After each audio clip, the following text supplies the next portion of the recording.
Every time a new champion is released in League of Legends, it's like Riot Games does not follow any kind of quality guidelines or standard checks. Let me explain better with an example. It's 2012 and a new champion is being released, Diana. She's the first champion in the history of League of Legends to have a new type of animation, which we'll call Run Slow. This animation is triggered when a champion is affected by movement speed reduction effects. And that's not all. She's also given a variant called Run Slowback, which triggers when there's a visible champion behind her. So naturally, you would expect every champion after Diana to have this new type of animation, right? Well, Riot seems to disagree. We won't see the Run Slow animation coming back until Braum is released, and that's only 2 years and 16 champions in between. Also, it's worth noticing how Diana was the first champion ever to feature the Run Slow animation, and the first and last to feature the Run Slow Back variant. Yup, you heard that right. No champion ever featured the Run Slow Back variant again after her. Why? Pfft, I wish I knew. Anyway, like I said, right after Diana we had Braum. Now, I'm not going to explore each champion one by one, but I want to give you a general idea and understanding of the quality care inconsistency in terms of champion design. The champions I'm going to list now are all by release order from 2014, right after Braum. Here we have Gnar. The little guy was not given a Run Slow animation, sadly. Same goes for Azir, nothing at all. And then, all of a sudden they were feeling guilty, so boom. Here we have Kalista with a Run Slow animation again. And then Rek'Sai, who also has it. Impressive. Now, for the next batch of champions, we are fast-forwarding to 2021, the year of the Ruination. Let's start with the Ruined King himself, VIEGO, and... oh yeah, what were your bets again? That's right, nothing. What a shame. Ha! I mean, it's not like we're talking about one of the most important characters of this event and, the entirety of the Runeterra universe? No, I mean, really, I wasn't expecting anything fancy for the Ruined King himself. Who, me? Nah. If you think I sound extra salty about VIEGO, you should totally check out my other video where I talk about how lackluster he is and how poorly he was executed for a champion of his importance. I'll leave the link in the description below. Anyway, back to us. Gwen instead has one. Of course. Akshan? Yep. Vex? Naturally. And so far I'm sure you're saying, oh wow, well at least most of them have it. But let's time skip again. Let's check out something way more recent, I don't know. Like, what about the latest releases? Briar? Nope. Hui? Nothing. Smolder? Nada. Aurora? Nowhere to be found. Guys, let's be honest for a moment. Not even Ambessa was given the Run Slow animation. Ambessa, you know, from Arcane, she received a whole dedicated Fortiche music video. Couldn't they spare an inch of budget for an additional animation? And I checked Victor's VGU and he's got none either. Ugh, Riot. Now, I understand that not everyone cares about eye candy. I mean, I personally think visuals are important even if they are useless in terms of gameplay. But this is not even the case. In fact, displaying a proper animation whenever a status effect occurs is objectively important in terms of gameplay readability. For example, Miss Fortune's E slows targets hit by the ability radius. You can notice the slow status effect from the yellow markings underneath the affected champions. But then again, why just settle for this? Why not just give Gangplank a Run Slow animation so it's even more clear than he's been slowed? I mean, what they literally did for Gangplank here, as well as many other champions as a way to go cheap or something, is just take the Run Base animation and slow it down. But why? Why not do things properly and give him a Run Slow animation? Diana has it, and she's from 2012. Why Gangplank's VGU from 2015 doesn't have it? What's the logic here? And honestly, I'm only scratching the surface here. For example, let's take the KnockUp animation. The first champion I managed to find having such animation was Kha'Zix, who was also released in 2012. This animation triggers when a champion is affected by the airborne status effect. Basically, it's when you get thrown up into the air. Then, in order of release date, we have Elise. She's actually got one for the spider form too. Amazing. But then it's like Riot went, yeah, alright, we did double the job with our last champion. We deserve a break now. And so Zed didn't get it. Nami also didn't get it. Vi got nothing either. Thresh? Nope. And so on. Oh, and let me throw in a little extra. None of the champions listed so far have the run slow animation either. Isn't that great? But let's do the time skip thingy again. Let's take some random champions disconnected from each other and check them out. We can start with some we already know from 2014. Gnar, for example. No run slow, but he's got a knock-up animation. And interestingly enough, and I think this is something worth mentioning, he's one of the very few champions here and there without logic, who rather than having one single knock-up loop animation, he's got a knock-up in and a knock-up loop. What the criteria for this choice is and why it's repeated or not after or before him is beyond me, though. And Azir, remember him?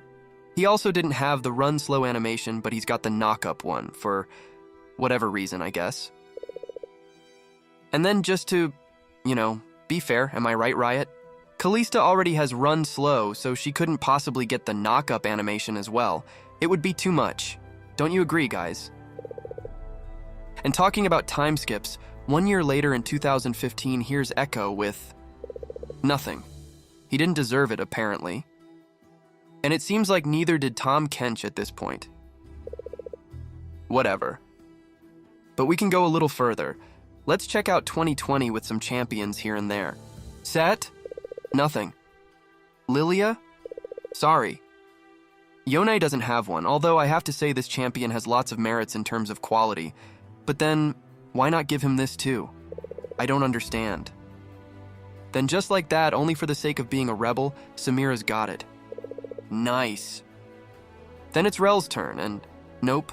I mean fair. She's already got a badass metal horse. It would be greedy for her to get more, the other kids might get jealous. For the same reason as the run slow animation, the knock-up is needed all the more due to the lack of visual cue from its status effect. Unlike the yellow marks on the ground we saw earlier with Gangplank, or the purple whirl when a champion gets stunned, there's no clear indicator for when a champion gets airborne instead. Unless you give them, in fact, a knock-up animation. See how clear it is that the status effect change occurred? Rek'Sai gets knocked up airborne, then lands back down. And would you look at that, she also has the run slow animation. She's got them both. See how perfect it is? You can clearly see she gets knocked up first, and then slowed down right after that. My question is, why can't we have this for every single champion after the first one who received such quality treatment? Same thing, let's go for another animation. Stunned, the one we mentioned earlier. First champ I found with it is Vi from 2013, then in release order we have Thresh, who doesn't have it. Quinn, yes. Zac. Lysandra. Lucian. None of them has it. Then from 2017 we have Kayn, Ornn, Zoe, Kai'Sa from 2018, Pyke, Neeko. Every single one of them have no stunned animation. Then again, fast forward to the most recent champions from 2022. Zeri, yes. Renata, nope. Bel'Veth, yes. Nyla, yes. K'Sante, yes. And the most recent champions seem to have the stunned animation, but why it hasn't been consistent whatsoever throughout the years? Because just like the slow and airborne status effects, the stun one could really benefit from a reliable, dedicated animation as well. Another animation without consistency that I really wanted to show you is this one, AttackTower, which of course plays when the champion is attacking a turret. As you can see here, Sion cycles between two of them, but most champions who's got this type of animation only has one. I presume the only criteria to have this type of animation is being a top lane champion, given how the role is centered around side laning and split pushing. Although they didn't give one to Ambessa, so I don't know. Apparently, I found out Aatrox to have an animation made for AttackTower, one for base rig and one for when he's in ultimate. But from what I could understand, the animation apparently ended up looking bad, so they scrapped it.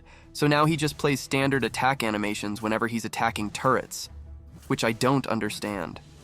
I mean, in my opinion, this looks just perfect as it is.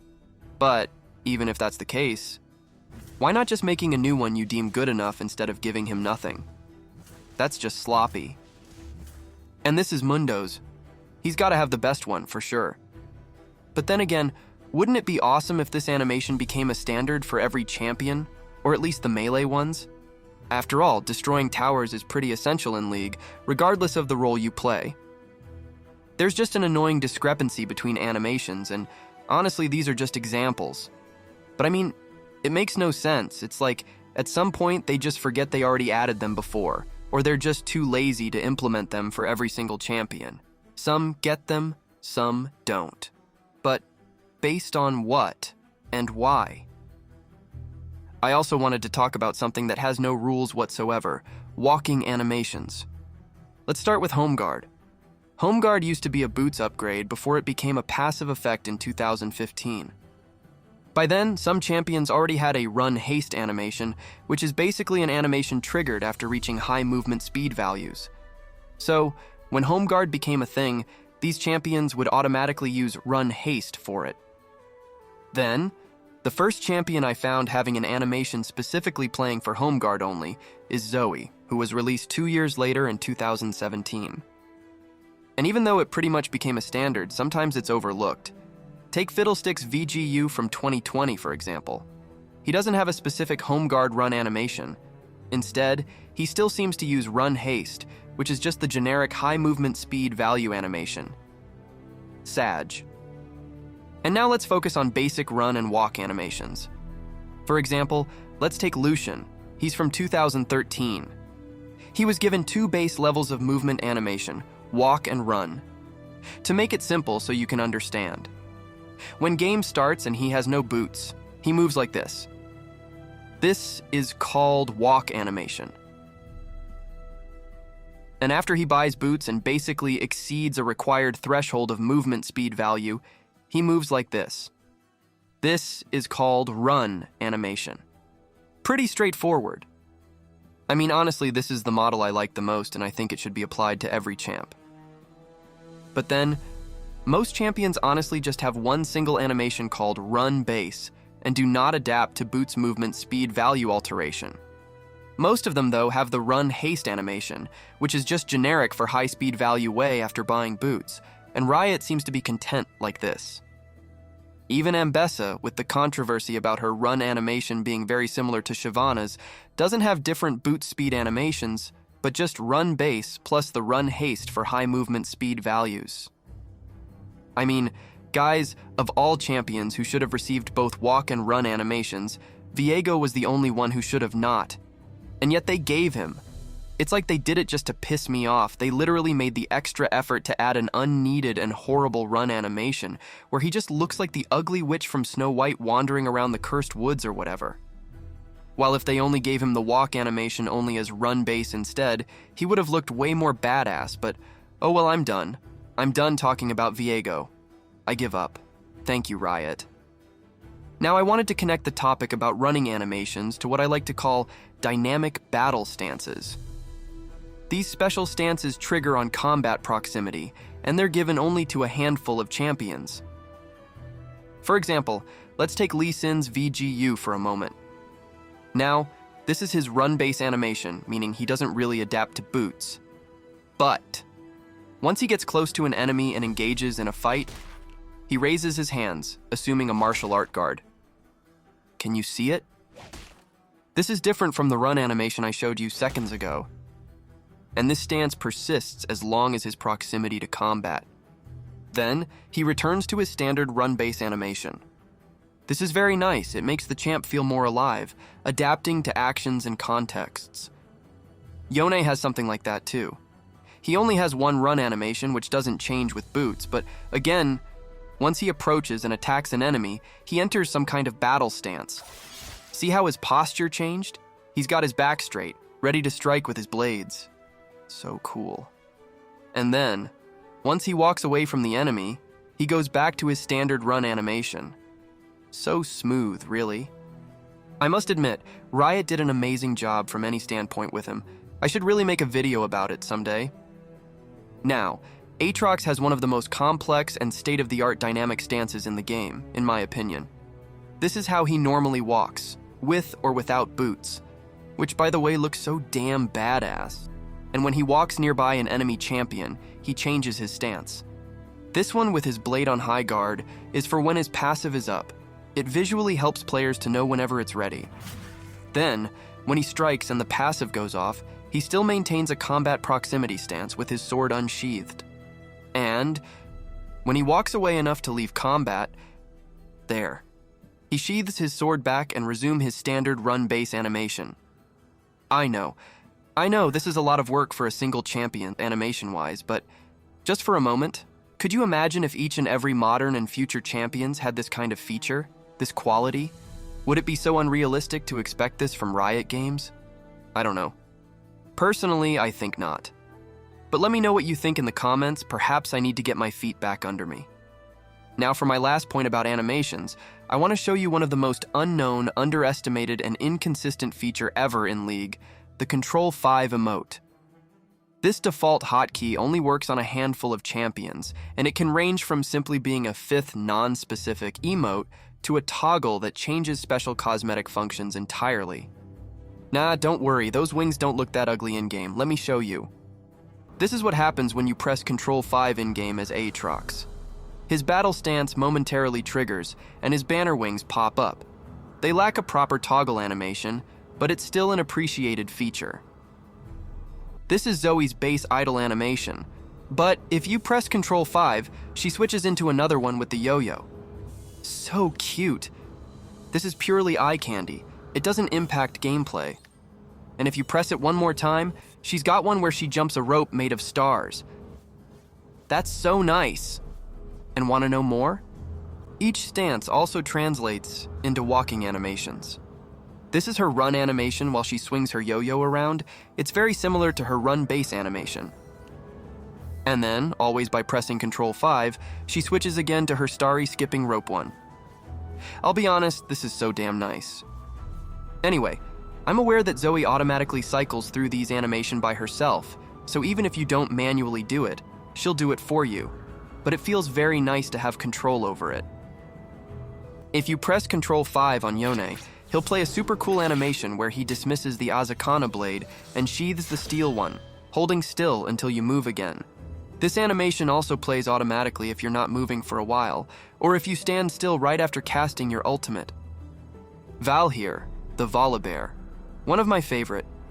His Control 5 animation is called Celebrate, which sort of feels like he's celebrating glory in battle. A true spirit god of the old Voryard. Kaisa has a toggle on her Control 5, just like Aatrox. She toggles on and off her symbiotic helmet with a very smooth transition animation and sound effect, nonetheless. You can manually toggle it as many times as you want in any moment. Bard's special animation is not actually for him, but rather for his meeps, which is why you need meeps to see what happens. Anyway, generally meeps will follow Bard around erratically, but if you press Control 5, you'll make them take position and dance in harmony. So cute. They somehow remind me of Pikmins. Okay, now, Pyke's got a really cool one. Buckle up. Basically, if you press Control 5, his dagger toggles a glow-up effect. You can toggle this on and off at will. And this is true for every skin, by the way. And then, once per toggle, the first attack animation that will play while the blade is glowing will be displayed 100% as a crit attack animation. Now, tell me, how freaking badass is that? Qiyana's also one of the coolest, but it's even more hidden than your average special emote. Yes, because this one requires a takedown to be played. After you participate in killing an enemy, if you press Control 5, Qiyana will dab. Yes, that's right. She dabs on a dead enemy. I have nothing else to say here. And what I've shown you so far were only the base champ special emotes and toggles, but you have to know that there are also skin-specific ones. Now, for clear, financial reasons, I can't show you all of them, but I can show you a few. For example, Night Hunter Rengar toggles his hood on and off by pressing Ctrl 5. This is so cool, and honestly lots of other skins and base champs could benefit from something like this. Pulsefire Ezreal belongs to a tier of skins that sadly doesn't exist anymore, called Ultimate Skins, and has this special feature where leveling up his ultimate ability evolves his form. Well, the second and third forms have an extended run animation where he starts hovering around, which is basically the home guard animation slowed down a little. And if you press Ctrl 5 while he's doing that, you can manually perform a mid-air swirl.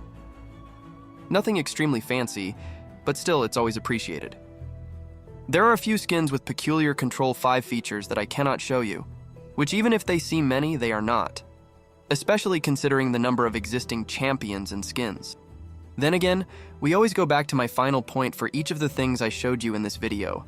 You have to explain me why this isn't a standard feature for every champion. And when I say every champion, I'm talking about at least the ones who were released after the very first champion, featuring this special kind of emoting. Now, it's my understanding that it's not always the same team who designs every single champion in the game, but rather each champion has its own team, and some team designs multiple champions, but not all of them.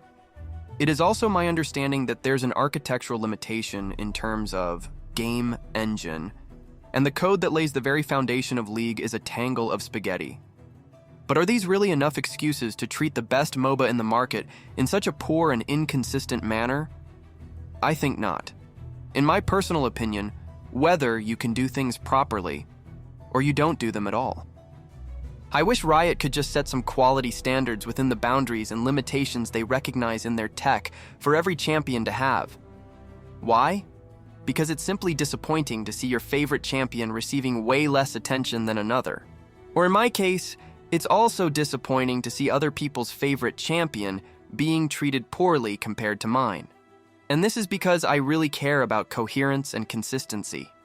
Thank you for watching so far. I'm sorry I end up talking too much. I read each and every of your comments, and I'm thankful you guys liked my last video. Hope I didn't let you down with this one.